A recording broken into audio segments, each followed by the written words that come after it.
آخرت کے حق میں عقلی استدلال، حصے اول،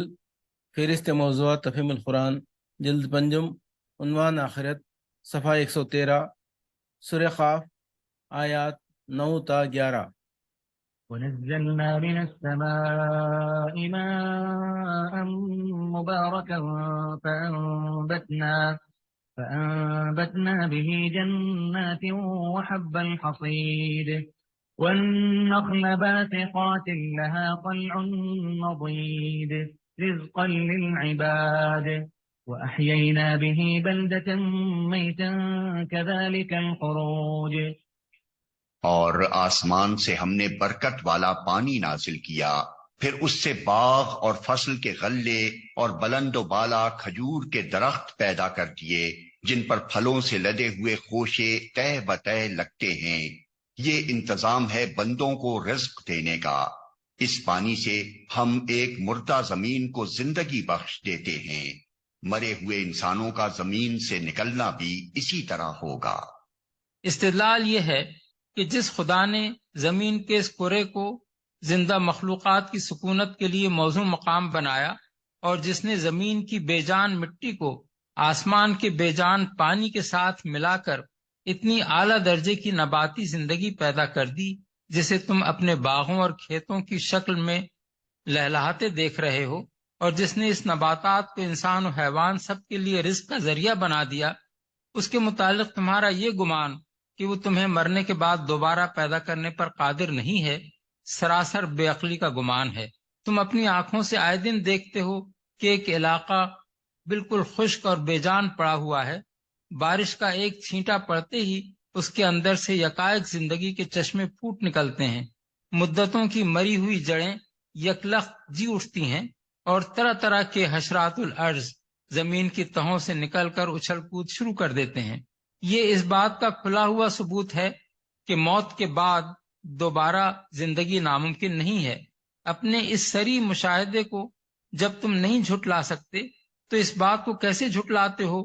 کہ جب خدا چاہے گا تم خود بھی اسی طرح زمین سے نکل آؤ گے جس طرح نباتات کی کونپلیں نکل آتی ہیں۔ اس سلسلے میں یہ بات قابل ذکر ہے کہ عرب کی سرزمین میں بہت سے علاقے ایسے ہیں جہاں بسا اوقات 5 برس بارش نہیں ہوتی، بلکہ کبھی کبھی اس سے بھی زیادہ مدت گزر جاتی ہے اور آسمان سے قطرہ تک نہیں ٹپکتا۔ اتنے طویل زمانے تک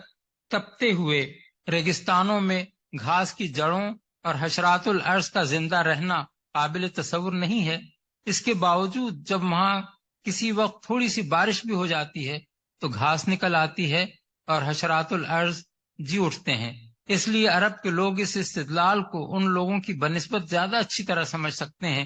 جنہیں اتنی طویل خشک سالی کا تجربہ نہیں ہوتا۔ كذبت قبلهم قوم نوح وأصحاب الرس وثمود وعاد وفرعون وإخوان لوط وأصحاب الأيكة وقوم تبع كل كذب الرسل فحق وعيد أفعينا بالخلق الأول بل هم في لبس من خلق جديد۔ ان سے پہلے نوح کی قوم اور اصحاب الرس اور سمود اور عاد اور فرعون اور لوط کے بھائی اور ایکا والے اور تبا کی قوم کے لوگ بھی جھٹلا چکے ہیں۔ ہر ایک نے رسولوں کو جھٹلایا اور آخر کار میری وعید ان پر چسپاں ہو گئی۔ کیا پہلی بار کی تخلیق سے ہم عاجز تھے؟ مگر ایک نئی تخلیق کی طرف سے یہ لوگ شک میں پڑے ہوئے ہیں۔ یہ آخرت کے حق میں عقلی استدلال ہے۔ جو شخص خدا کا منکر نہ ہو اور حماقت کی اس حد تک نہ پہنچ گیا ہو کہ اس منظم کائنات اور اس کے اندر انسان کی پیدائش کو محض ایک اتفاقی حادثہ قرار دینے لگے، اس کے لیے یہ مانے بغیر چارہ نہیں ہے کہ خدا ہی نے ہمیں اور اس پوری کائنات کو پیدا کیا ہے۔ اب یہ امر واقعہ کہ ہم اس دنیا میں زندہ موجود ہیں اور زمین و آسمان کا یہ سارا کارخانہ ہماری آنکھوں کے سامنے چل رہا ہے،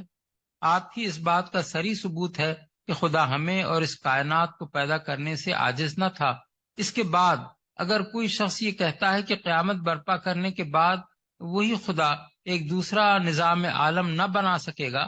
اور موت کے بعد وہ ہمیں دوبارہ پیدا نہ کر سکے گا، تو وہ محض خلاف عقل بات کہتا ہے۔ خدا عاجز ہوتا تو پہلے ہی پیدا نہ کر سکتا۔ جب وہ پہلے پیدا کر چکا ہے اور اسی تخلیق کی بدولت ہم خود وجود میں آئے بیٹھے ہیں، تو یہ فرض کر لینے کے لیے آخر کیا معقول بنیاد ہو سکتی ہے کہ اپنی ہی بنائی ہوئی چیز کو توڑ کر پھر بنا دینے سے وہ عاجز ہو جائے گا۔ آخرت کے حق میں عقلی استدلال، فہرست موضوعات تفہیم القرآن، جلد پنجم، عنوان آخرت، صفحہ 132 تا 135، سورہ زاریات، آیات 1 تا 14۔ بسم الله الرحمن الرحيم والذاريات ذروا فالحاملات وقرا فالجاريات يسرا فالمقسمات أمرا إنما توعدون لصادق وإن الدين لواقع۔ قسم ہے ان ہواؤں کی جو گرد اڑانے والی ہیں، پھر پانی سے لدے ہوئے بادل اٹھانے والی ہیں، پھر سبک رفتاری کے ساتھ چلنے والی ہیں، پھر ایک بڑے کام بارش کی تقسیم کرنے والی ہیں۔ حق یہ ہے کہ جس چیز کا تمہیں خوف دلایا جا رہا ہے وہ سچی ہے، اور جزائے اعمال ضرور پیش آنی ہے، ضرور پیش آنی ہے۔ یہ ہے وہ بات جس پر قسم کھائی گئی ہے۔ اس قسم کا مطلب یہ ہے کہ جس بے نظیر نظم اور باقاعدگی کے ساتھ بارش کا یہ عظیم الشان ضابطہ تمہاری آنکھوں کے سامنے چل رہا ہے، اور جو حکمت اور مصلحتیں اس میں صریح طور پر کارفرما نظر آتی ہیں، وہ اس بات پر گواہی دے رہی ہیں کہ یہ دنیا کوئی بے مقصد اور بے معنی گھروندہ نہیں ہے جس میں لاکھوں کروڑوں برس سے ایک بہت بڑا کھیل بس یوں ہی الٹپ ہوئے جا رہا ہو، بلکہ یہ در حقیقت ایک کمال درجے کا حکیمانہ نظام ہے جس میں ہر کام کسی مقصد اور کسی مصلحت کے لیے ہو رہا ہے۔ اس نظام میں یہ کسی طرح ممکن نہیں ہے کہ یہاں انسان جیسی ایک مخلوق کو عقل، شعور، تمیز اور تصرف کے اختیارات دے کر اس میں نیکی و بدی کی اخلاقی حس پیدا کر کے اور اسے ہر طرح کے اچھے اور برے، صحیح اور غلط کاموں کے مواقع دے کر زمین میں ترک تازیاں کرنے کے لیے محض فضول اور لایانی طریقے سے چھوڑ دیا جائے، اور اس سے کبھی یہ باز پرس نہ ہو کہ دل و دماغ اور جسم کی جو قوتیں اس کو دی گئی تھیں، دنیا میں کام کرنے کے لیے جو وسیع ذرائع اس کے حوالے کیے گئے تھے، اور خدا کی بے شمار مخلوقات پر تصرف کے جو اختیارات اسے دیے گئے تھے، ان کو اس نے کس طرح استعمال کیا۔ جس نظام کائنات میں سب کچھ بامقصد ہے، اس میں صرف انسان جیسی عظیم مخلوق کی تخلیق کیسے بے مقصد ہو سکتی ہے؟ جس نظام میں ہر چیز مبنی بر حکمت ہے، اس میں تنہا ایک انسان ہی کی تخلیق کیسے فضول اور عبث ہو سکتی ہے؟ مخلوقات کی جو اقسام عقل و شعور نہیں رکھتی، ان کی تخلیق کی مصلحت تو اسی عالم طبیعی میں پوری ہو جاتی ہے۔ اس لیے اگر وہ اپنی مدت عمر ختم ہونے کے بعد ضائع کر دی جائیں تو یہ عین معقول بات ہے، کیونکہ انہیں کوئی اختیارات دیے ہی نہیں گئے ہیں کہ ان سے محاسبے کا کوئی سوال پیدا ہو۔ مگر عقل و شعور اور اختیارات رکھنے والی مخلوق، جس کے افعال محض عالم طبیعت تک محدود نہیں ہیں بلکہ اخلاقی نوعیت بھی رکھتے ہیں، اور جس کے اخلاقی نتائج پیدا کرنے والے اعمال کا سلسلہ محض زندگی کی آخری ساعت تک ہی نہیں چلتا بلکہ مرنے کے بعد بھی اس پر اخلاقی نتائج مترتب ہوتے رہتے ہیں، اسے صرف اس کا طبیعی کام ختم ہو جانے کے بعد نباتات و حیوانات کی طرح کیسے ضائع کیا جا سکتا ہے؟ اس نے تو اپنے اختیار و ارادے سے جو نیکی یا بدی بھی کی ہے، اس کی ٹھیک ٹھیک مبنی بر حق و انصاف جزا اس کو لازماً ملنی ہی چاہیے، کیونکہ یہ اس مصلحت کا بنیادی تقاضا ہے جس کے تحت دوسری مخلوقات کے برعکس اس کو ایک ذی اختیار مخلوق بنایا گیا ہے۔ اس سے محاسبہ نہ ہو، اس کے اخلاقی اعمال پر جزا و سزا نہ ہو، اور اس کو بھی بے اختیار مخلوقات کی طرح عمر طبیعی ختم ہونے پر ضائع کر دیا جائے تو لامحالہ اس کی تخلیق سراسر عبث ہوگی، اور ایک حکیم سے فعل عبث کی توقع نہیں کی جا سکتی۔ اس کے علاوہ آخرت و جزا و سزا کے وقوع پر ان چار مظاہر کائنات کی قسم کھانے کی ایک اور وجہ بھی ہے۔ منکرین آخرت زندگی بعد موت کو جس بنا پر غیر ممکن سمجھتے ہیں وہ یہ ہے کہ جب ہم مر کر خاک میں رل مل جائیں گے اور ہمارا ذرہ ذرہ جب زمین میں منتشر ہو جائے گا تو یہ کیسے ممکن ہے کہ یہ سارے منتشر اجزائے جسم پھر اکٹھے ہو جائیں اور ہمیں دوبارہ بنا کھڑا کیا جائے؟ اس شبہ کی غلطی ان چاروں مظاہر کائنات پر غور کرنے سے خود بخود رفع ہو جاتی ہے جنہیں آخرت کے لیے دلیل کے طور پر پیش کیا گیا ہے۔ سورج کی شعاعیں روئے زمین کے ان تمام ذخائر آب پر اثر انداز ہوتی ہیں جن تک ان کی حرارت پہنچتی ہے۔ اس عمل سے پانی کے بے حد و حساب قطرے اڑ جاتے ہیں اور اپنے مخزن میں باقی نہیں رہتے، مگر وہ فنا نہیں ہو جاتے بلکہ بھاپ بن کر ایک ایک قطرہ ہوا میں محفوظ رہتا ہے۔ پھر جب خدا کا حکم ہوتا ہے تو یہی ہوا ان قطروں کی بھاپ کو سمیٹ لاتی ہے، اس کو کثیف بادلوں کی شکل میں جمع کرتی ہے، ان بادلوں کو لے کر روئے زمین کے مختلف حصوں میں پھیل جاتی ہے، اور خدا کی طرف سے جو وقت مقرر ہے ٹھیک اسی وقت ایک ایک قطرے کو اسی شکل میں جس میں وہ پہلے تھا زمین پر واپس پہنچا دیتی ہے۔ یہ منظر جو آئے دن انسان کی آنکھوں کے سامنے گزر رہا ہے اس بات کی شہادت دیتا ہے کہ مرے ہوئے انسانوں کے اجزاء جسم بھی اللہ تعالیٰ کے ایک اشارے پر جمع ہو سکتے ہیں اور ان انسانوں کو اسی شکل میں پھر اٹھا کھڑا کیا جا سکتا ہے جس میں وہ پہلے موجود تھے۔ یہ اجزاء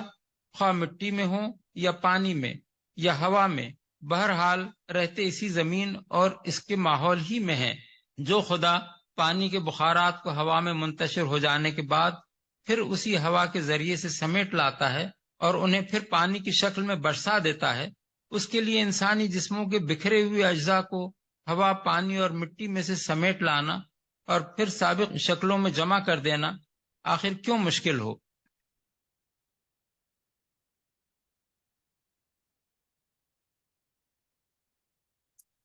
آخرت کے حق میں عقلی استدلال۔ فہرست موضوعات تفہیم القرآن جلد پنجم، عنوان آخرت، صفحہ 140 تا 143، سورہ زاریات آیات 20 تا 23۔ في الأرض آيات للموقنين وفي أنفسكم أفلا تبصرون۔ زمین میں بہت سی نشانیاں ہیں یقین لانے والوں کے لیے، اور خود تمہارے اپنے وجود میں ہیں، کیا تم کو سوچتا نہیں؟ یقین لانے والوں کے لیے۔ نشانیوں سے مراد وہ نشانیاں ہیں جو آخرت کے امکان اور اس کے وجوب و لزوم کی شہادت دے رہی ہیں۔ زمین کا اپنا وجود اور اس کی ساخت،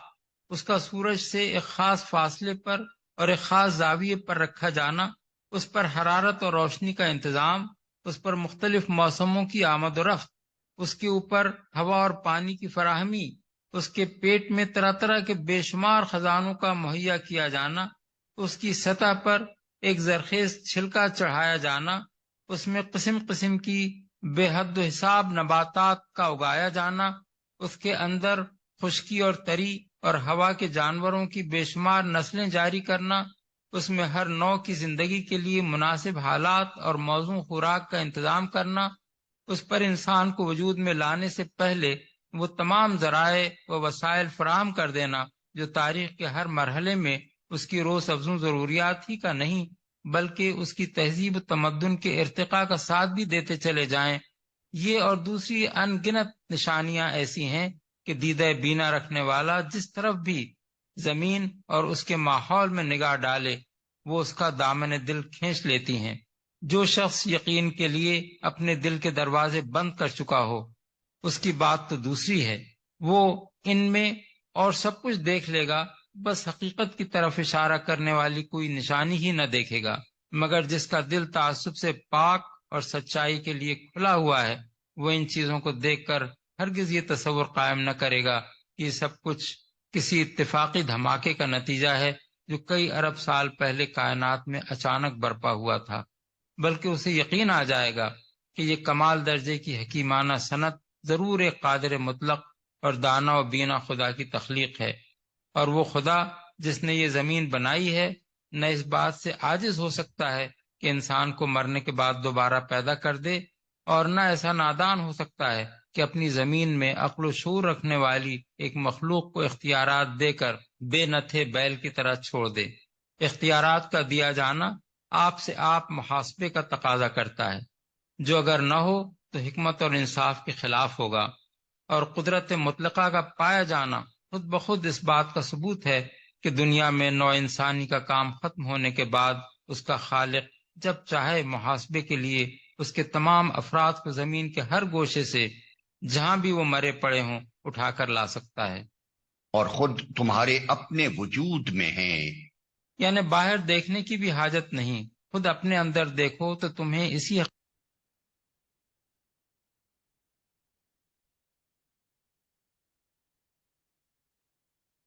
حقیقت پر گواہی دینے والی بے شمار نشانیاں مل جائیں گی۔ کس طرح ایک خوردبینی کیڑے اور ایسے ہی ایک خوردبینی انڈے کو ملا کر ماں کے ایک گوشہ جسم میں تمہاری تخلیق کی بنا ڈالی گئی، کس طرح تمہیں اس تاریک گوشے میں پرورش کر کے بتدریج بڑھایا گیا، کس طرح تمہیں ایک بے نظیر ساخت کا جسم اور حیرت انگیز قوتوں سے مالا مال نفس عطا کیا گیا، کس طرح تمہاری بناوٹ کی تکمیل ہوتے ہی شکم مادر کی تنگ و تاریک دنیا سے نکال کر تمہیں اس وسیع و عریض دنیا میں اس شان کے ساتھ لایا گیا کہ ایک زبردست خودکار مشین تمہارے اندر نصب ہے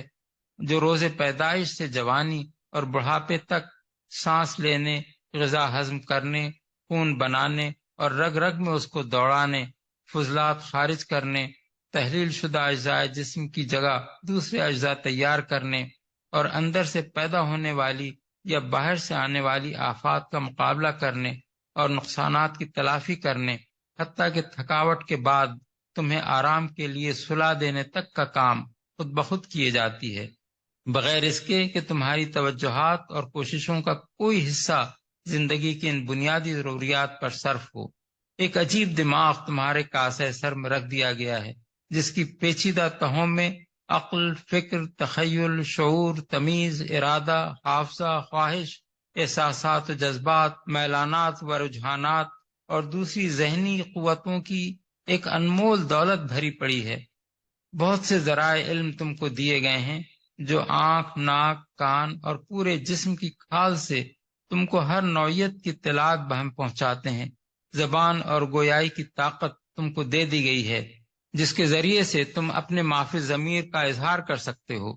اور پھر تمہارے وجود کی اس پوری سلطنت پر تمہاری انا کو